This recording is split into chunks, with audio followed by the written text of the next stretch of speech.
مرکز توزیع تذکره الکترونیکی سینه پامیر که یکی از مراکز اداره ملی صحه و معلومات می باشد.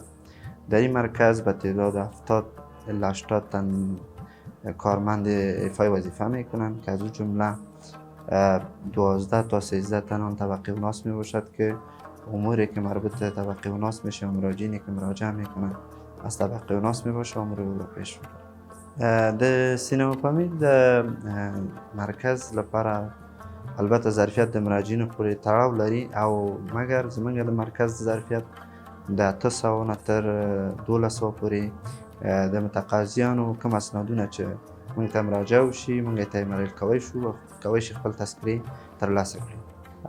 تقریبا موږ ویلی شو چې د 80,000 نه تر 80,000 متقاضیانو دې مرکز کې خپلې تذکرې ترلاسه کړي، اسنادونه یې ته یې مریل شوي دي. او د عوایدو موضوع چې ده که موږ تقریبي یا حدودا وغږیږو 18 میلیونه تر 20 میلیونو پورې داسې تقریبا عواید د دولت بودیجې ته لیږدول شوي. موږ دلته البته ځینې خدمات دي چې دې مرکز کې د خدمات یا د ویش موږ وړاندې کوو. موږ البته څلور برخې دي دلته چې موږ کولی شو مراجعین مراجعه وکړي او موږ خدمات ورته وړاندې کړو چې هغه جملې نه موږ مثلا تذکره ده چې متقاضي تذکره یې ورکه کېږي یا سوځېږي کولی شي دلته خپل تذکره ترلاسه کړي.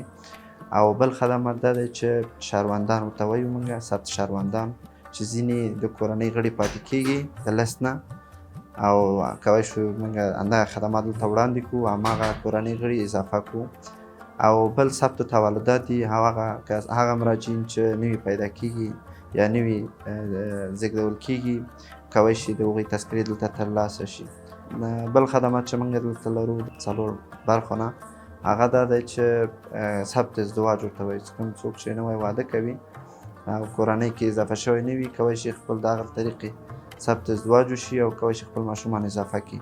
مراجعینی که مراجعه میکنن ما دو نوع خدمات داریم فعلا برشان، چون فعلا سیستم آنلاین یا خدمات آنلاین ما که درخواستی میتن متقاضیان فعلا با سکتگی مواجه است.